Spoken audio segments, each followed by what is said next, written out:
tu vas te marier, en 1 minute, tu y arriveras. Eh oui, parce que c'est ce que ton corps fait tous les jours.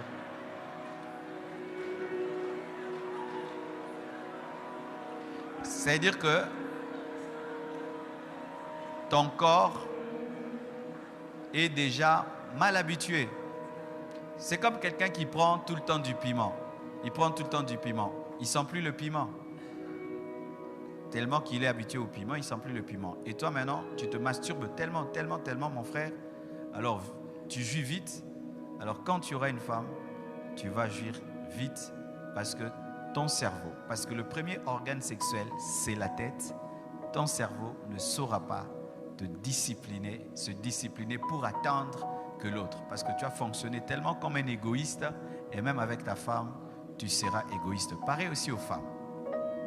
Les femmes, quand vous vous masturbez, voici le problème que vous créez. Parce que les hommes, quand ils sont au début de mariage, s'ils n'ont pas de l'expérience, ils ne savent pas comment on donne du plaisir à une femme. Ils ne savent pas. Au début du mariage, 1 année, 2 ans, c'est du tâtonnement. Il te fait du mal, il te fait du mal ou pas, bien, pas bien, bien, pas bien. Alors ça fait quoi? Toi maintenant qui t'es masturbé toi-même, tu te connais bien. Alors tu te donnes plus de plaisir toi-même qu'avec un homme. Ça va faire quoi? Avec l'homme, tu ne sens rien, tu attends qu'il finisse et après tu fais ça toi-même. Et tu deviens une femme qui se masturbe dans le mariage. Ça devient un péché. Et ça fait que tu ne jouis pas avec ton mari, tu jouis maintenant toute seule. Parce que les femmes, quand vous masturbez, c'est souvent, c'est le clitoris. Parce que la femme a plusieurs sortes dans son corps des choses qui l'aident à avoir du plaisir. Le clitoris et tout le reste. Alors tu es tout le temps dans un orgasme qu'on appelle clitoridien. C'est-à-dire du clitoris. Mais ton mari, lui, il est vaginal. Maintenant, il ne sait pas te donner du plaisir par le clitoris. Ça fera que tu peux faire 10 ans dans le mariage, tu n'as jamais joui parce qu'il ne touche pas là où toi tu te touches. C'est l'un des problèmes dans les couples parce que le corps humain est très Dieu, il est très intelligent. Amen. Hein? Alors, arrêtez de vous masturber. Vous êtes en train de détruire votre futur. Et si tu as vécu une vie de masturbation, dans les fiançailles, va le dire à ton fiancé. Papa, moi, je suis 10 ans, il y a masturbation. Oui. Il faut dire, ah bon? Ainsi, il connaît déjà ta maladie. Et il peut maintenant aussi se conditionner par rapport à ça. Et aussi le mythe qu'il y a aussi par rapport au mariage. Vous voyez les films, les gens montrent des films, lune de miel. C'était comment? C'était super. Sur 10 lunes de miel, 7 sont ratées. Il n'y a que 3 qui marchent. Mais les mariés ne vous disent pas. Ils disent danger. Mais mon âme mal. Ouais, ouais. Pourquoi la plupart des lunes de miel sont gâchées? Parce que, ce sont des personnes qui ne sont pas expérimentées. De 2, parce que la précipitation, le manque de maîtrise, mais aussi on n'a pas tout dit à l'autre dans le domaine sexuel.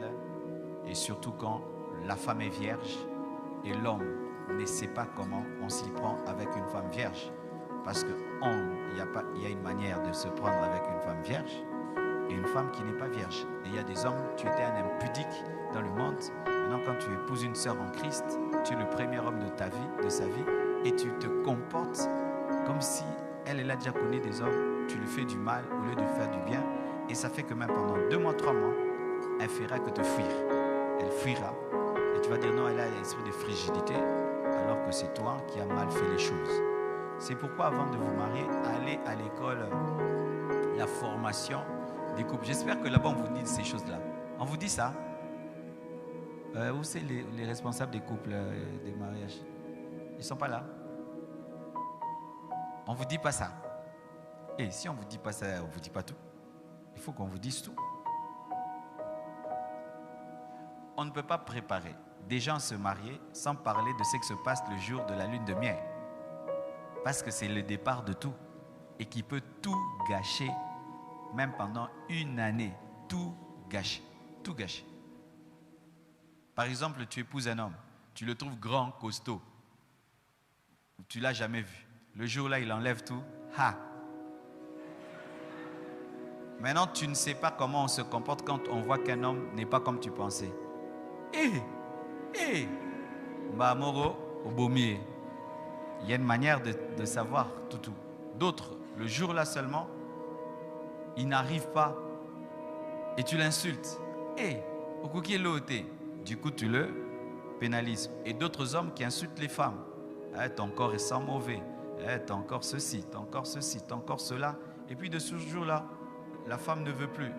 Il faut qu'on enseigne ça. Je crois que je vais causer avec Papa Belade et les autres pour que cette partie-là fasse partie de l'enseignement parce que ça détermine trop de choses. Ok? Beaucoup de gens me disent, tu as connu tout ça où? Moi, j'ai donné ma vie à Jésus à l'âge de 15 ans. Je me suis marié à l'âge de 30 ans. Je n'ai pas connu de femme. Ma seule femme que j'ai connue, c'est Blanche. Alors, je savais que je ne connaissais rien. Alors, j'ai lu plus de 30 livres chrétiens sur la sexualité pour devenir docteur. On m'appelait docteur théorie. Et j'ai aidé beaucoup de gens, théoriquement, et ça m'a aidé. La connaissance aide. Ne joue pas aux champions dans ces domaines-là, frère. Hein. Domaine wana, so oyebite, oyebite. Amen, hein? Oyebite. Puis oyoka soni. 9. Pasteur, qu'appelle-t-on déviation sexuelle? Je crois que c'est déjà répondu, n'est-ce pas? Ok. 10e. Y a-t-il des positions sexuelles dans les mariages à ne pas faire? Mais ça, c'était pour la semaine prochaine. Aujourd'hui, c'est pour les célibataires. Voici. Les gens qui sont stricts, ils disent qu'il n'y a que la position du missionnaire. La position du missionnaire, c'est l'homme au-dessus de la femme. Et vous voyez, cette position du missionnaire, c'est une position que les prêtres ont dit qu'il faut, eux-mêmes ne sont pas mariés, mais ils disent aux gens qui sont mariés. Vraiment, ils ont courage, hein? Vous balatez, vous pouvez s'abattre ma position.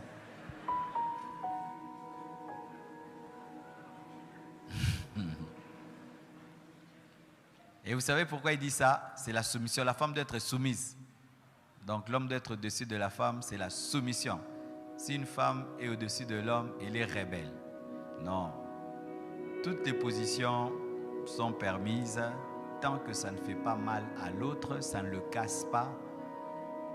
Tant qu'il peut le faire. Parce qu'il y a d'autres... C'est toujours ça encore les films pornographiques là. Tu regardes un film pornographique, la femme là, elle est acrobate. Tu demandes maintenant à cette lembole là de faire ça. D'autres, cet homme là dans le film là, il est costaud, fort, il peut te transporter. Tu demandes à un ringalé de te transporter. Ayobe la cardiaque à Koufi. Faites ce que vous pouvez. Mais voici, la monotonie dans le couple tue le couple. Il y a des couples qui font les choses toujours de la même manière, 20 ans, toujours pareil. C'est comme l'osona pondu, et bah il s'arrêta et ça va bien. Il faut varier, il faut toujours de l'invention, de l'ingéniosité, sans pour autant faire à l'autre ce qu'il ne veut pas, ce qu'il ne croit pas, ce dont il n'est pas convaincu. Retenez toujours ce principe-là, mais il y a plusieurs manières de le faire. Tout dépend de vos compétences et vos capacités physiques. Et aussi, pas toujours au même endroit. Vous faites toujours dans la chambre, ça fatigue, n'est-ce pas? Il faut, des fois, vous allez même vous louer un hôtel. Donc, plusieurs choses, plusieurs endroits. Ça fait que votre mariage est toujours neuf. Mais n'allez pas le faire dehors. Parce que maintenant, il y a des gens en Europe qui font tout partout comme des chiens. Il ne faut pas imiter cela. Donc, il n'y a pas de position fixe, mais évitez de vous faire mal, de faire des choses que l'autre n'aime pas. Et aussi, beaucoup d'Africains, ils font ça dans les noirs. Non, ça, c'est pas bien. Vous éteignez les lampes. Il y a un A qui vient toujours de quelque part là-bas. Un frère. Frère A.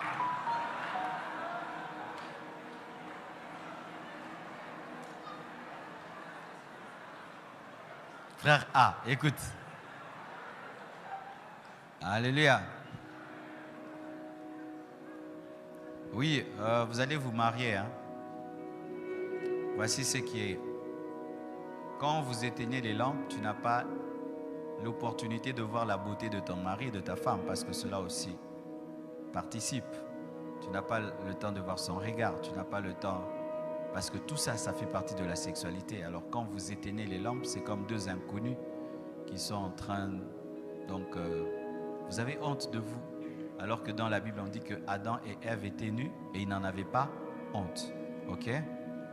Mais souvent quand les gens se vieillissent, vous voyez, vous atteignez 50 ans, 60 ans, tout est tombé, tout, hein, les choses sont plus belles comme avant.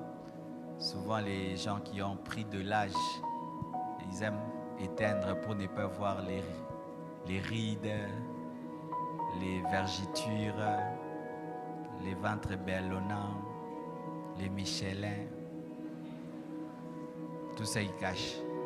Mais quand vous êtes jeune, si vous bâtissez déjà votre couple sur la honte, tu ne peux pas être avec ton mari, ta femme, dans la lumière, face à face. Vous avez déjà un problème d'intimité et ça ne sera pas de haut niveau. Mais voici, ce n'est pas tout le monde qui a le même niveau de courage. Il y a des hommes très courageux et des femmes très timides, des femmes très courageuses et des femmes timides. Si toi tu es un homme courageux, tu ne vas pas imposer à l'autre la lumière. Laisse-le progressivement s'habituer à toi.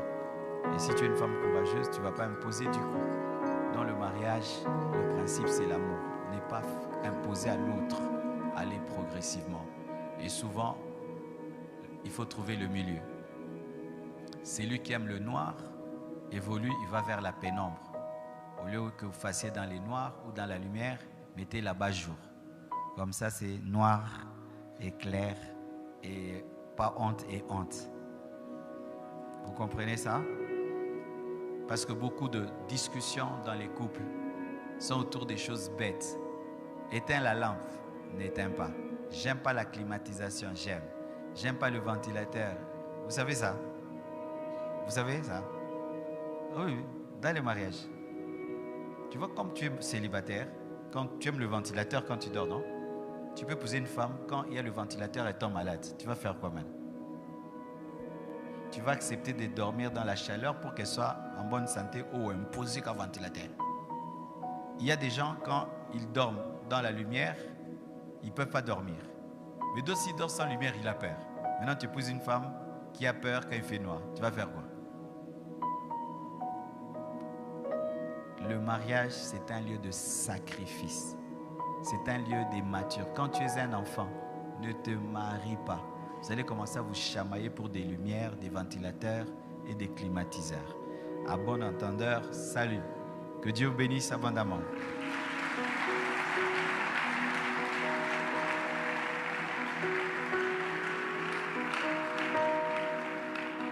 Je termine en disant ceci. Maintenant, il y a des pratiques. Aujourd'hui, je ne comprends pas ce qui arrive dans ce monde. Des couples ensemble couchent ensemble. C'est-à-dire, un homme et sa femme se mélangent à un autre homme et une autre femme ensemble. Ils partagent leur femme, ils partagent leur mari, la communion de l'amitié. Vraiment, ne faites pas ça. Amen. Hein? C'est du péché. C'est un domaine réservé à vous deux. Amen. Et aussi, évitez ces choses d'aller dire dehors ce que vous faites dans votre chambre. Moi et mon mari, on fait ça. Moi et ma femme, on fait ça. Non, les choses de la chambre se cachent. Amen. Il ne faut pas les dire. Mon mari n'y arrive pas, ma femme n'y arrive pas. Mon mari fait bien, ma femme fait bien. En disant trop ce que ton mari te fait bien, tu peux pousser une femme à l'envier. Et en disant tout le temps ce que vous vivez, tu peux pousser un homme à aller tenter ta femme. Gardez les choses pour vous. Et quand même tu veux donner un conseil à quelqu'un, parle de manière standard. Amen. Hein? Je vous ai parlé de manière standard. Il ne faut pas venir exposer ta vie sexuelle devant les gens. C'est ta vie personnelle. Amen. Que Dieu